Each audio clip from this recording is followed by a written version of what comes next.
오늘은 운명을 받아들인다는 내용에 대해서 얘기를 조금 해볼게요. 아모르 파티라는 말이 있습니다. 아모르 파티는 아모르가 뭐 사랑한다 뭐 이런 뜻이죠. 파티가 운명이니까 페이트, 자신의 운명을 사랑하라 뭐 이런 건데요.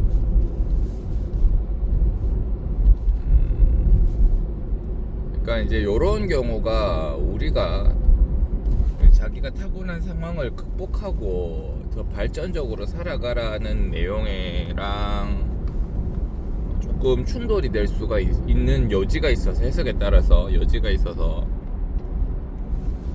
거기에 대해서 조금 말씀드리고 싶습니다. 주어진 대로 살아간다는 말이, 아모르 파티가 이제 옛날에 호메로스의 일리아드라고 하는, 거기서 이제 오디세우스가 이제 배를 타고 돌아다니면서 갖은 일들을 다 겪고 고난과 고통을 받죠. 고난과 고통을 받으면서 이제 자기가 사랑하는 와이프는 본국에 남겨져 있는데 다른 남자한테 시집을 가야 될지도 모르고 힘든 상황이었습니다. 그랬는데 오디세우스가, 그래서 자기도 이제 자기의 부하들은 자꾸 뭐 거인한테 잡아먹히고 막, 그래서 이제 자기도 이제 안 좋은 생각을 하는 거죠. 안 좋은 생각을 하면서 이제 배에서 뛰어내릴까, 그러다가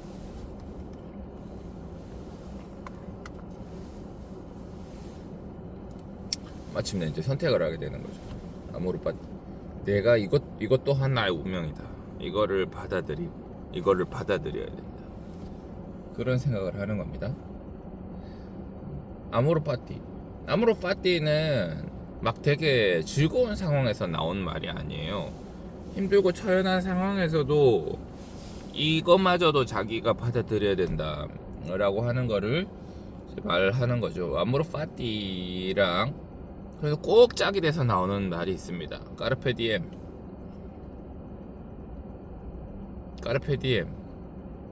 현재를 즐겨라.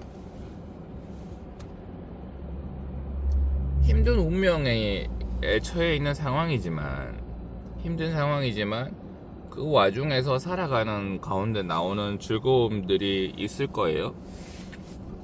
그래서 까르페 디엠은 이 힘든 와중이지만 지금 내가 살아가면서 느끼는 현재들을 즐겨라, 이런 겁니다. 힘든 운명이지만 거기에 대한 일시적인 행복감이 아니라 이제 삶의 근본적인 이유일 수도 있지만 그런 현재에 나오는 그런 것들을 즐기라는 거죠. 자, 이거는 이제 두 가지 중대한 어떤 중요한 그리스의 철학이고요.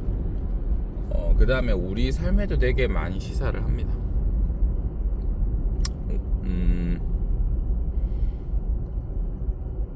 일단 개선을 하려고 계속 노력을 하는 거는 맞는데요.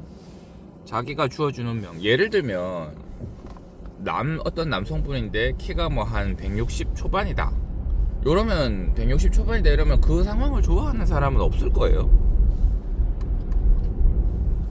남자는 키가 조금 커야 된다 이런 생각을 하고 있고, 실제로도 또 뭐 키가 큰 거에 비해서 작은 게 좀 불리한 경우가 많이 있다 보니까. 그런데 그런 상황이지만 어떡합니까? 받아들여야죠. 자기가 키가 작다고 해서 평생 슬픔 속에 살 수는 없잖아요. 이걸 빨리 받아들이는 게 좋습니다. 그리고 그 슬픔에 매몰돼서 자기가 살아가면서 느끼는 소소한 즐거움들을 다 무시할 필요가 없는 거예요. 우울증이라는 게 좀 그런 것 같아요. 지금 자기가 처해 있는 입지를 비관하면서 이렇게 살다가 조금 소소한 즐거움들도 그냥 여기에 다 매몰돼서 못 느끼거나, 이런 해본들 뭐 하겠어, 이런 생각을 하는 거예요. 그런 것들은 인생에 굉장히 해롭고 아무런 발전점이 없습니다. 그러니까 그런 생각을 한다고 해서 아무런 플러스가 없는 거지. 자기의 운명을 받아들인다는 거에 대한 얘기를 조금 더 해보면요. 그러니까 자기의 환경이 그런 시기인데 여기서 아무것도 하지 말라는 말은 아닙니다. 그건 내 운명이 그런 거니까 뭐 나 그냥 그렇게 살아라 이 말은 아니고요. 그 와중에도 뭔가 할 수 있는 게 있어요. 그런데 그 운명에 대해서 불평하거나 불만을 가지지 말라는 거예요. 예를 들면 뭐 누군가가 사교성이 많이 떨어지거나 다른 사람들이 뭔가 좋은 일을 하면 계속 질투만 생겨. 나도 할 수 있었는데 나도 할 수 있는데 불만이 많아. 다른 사람들 칭찬하면 괜히 옆에서 질투하거나 뭐 그거를 폄하하는 사람들이 있죠. 예, 그런 사람들은 자기 인생이 힘듭니다. 왜냐하면 세상은 칭찬을 더 많이 하거든요. 그렇게 살아가는 게 더 이롭기 때문에 다른 사람들에 대한 칭찬을 더 많이 하고 서로 즐거웠던 기억을 공유합니다. 인스타라는 게 그런 거죠. 내가 잘 나가고 있는 거 그런 것들을 계속 올리고 하는 겁니다.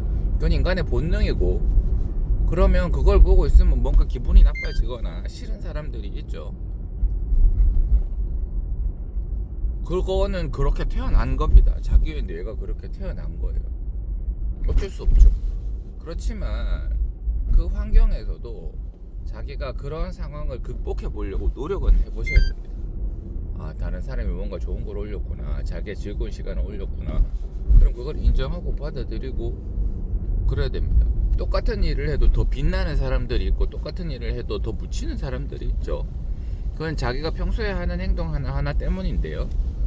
예, 근데 그런 것들이 다른 사람의 즐겁거나 좋은 점을 자꾸 비판하게 되는 그러한 성향이 은연중에 표시돼서 사람들이 그 사람을 평소에 좋아하지 않다가 좋은 일을 해도 뭐 그냥 그렇지 뭐 이 정도를 하고 말아버리는 그런 경향이 있습니다.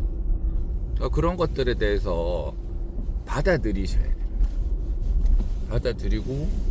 받아들인 다음에 거기서부터 이제 그 상황을 불평하지 않고 내 뇌가 그런가 보다, 내가 뭐 그렇게 태어났나 보다, 어쩔 수 없다, 누구는 키가 작게 태어나고 누구는 얼굴이 못생기게 태어나고 나는 그렇게 속이 좋게 태어났나 보다, 그렇게 받아들이고요. 받아들인 상태에서 어떻게 이 상황을 최대한 개선해볼까를 고민하는 거죠. 그렇습니다. 그게 진정한 의미의 자기의 운명을 사랑하는 거예요. 자기는 그렇게 태어났다 는 걸 받아들이고, 그건 내 잘못은 아니잖아요. 내가 그렇게 태어난 게 내가 잘못한 건 아니잖아요. 그리고 그런 것들은 사람들한테서 누구나 있는 거예요. 누구는 머리 좋게 태어나고 누구는 좀 게으르게 태어납니다. 누구는 되게 성격이 태평하게 태어나고 누구는 성격이 되게 조급하게 태어나요. 어쩔 수 없는 거예요. 그런 건 받아들여야 돼요. 그게 자기 운명을 사랑한다는 그런 내용이고요. 그러나 그 와중에도 계산할 점이 있는 거죠. 그러니까 엄밀히 말하면 아모르파티 자기의 운명을 사랑하라 보다는 수용하라는 표현이 더 맞을 거예요. 그리고 수용함에 있어서 자기의 부족한 무언가를 수용하는 데 있어서 죄책감을 가지거나 조급해할 필요가 없습니다. 뭐 시간이 지난다고 해서 내가 어떻게 한다고 해서 그런 운명은 바뀌지 않은 거예요. 내가 타고난 건 바뀌지 않으니까. 거기서 계산을 하는 거는 좋은 쪽으로 만들어 가는 것이기 때문에 되게 좋은 거고, 그거를 인지하고 바꿔 나가는 게 좋은 것이지, 내가 타고난 무언가에 불평이나 불만을 가져갖고 바뀌는 게 아무것도 없어요. 그렇게 해가지고 뭐 득보는 게 있으면은 의미가 있다고 하겠지만 득보는 게 없는데 어떡합니까? 예. 그러니까 자기의 운명을 수용합시다. 자기 운명을 수용하고, 수용하는 그 시점에서 무언가 계산할 게 있으면 계산을 하는 거죠. 공부도 그런 것들의 일부가 될 수가 있겠네요. 자기가 어떤 부족함이 있으면 어떻게 개선할 것인가에 대한 공부도 그런 거. 그런데 일단 마음이 편해야 돼요. 마음이 편해야 돼. 그래서 제가 이런 영상을 찍습니다.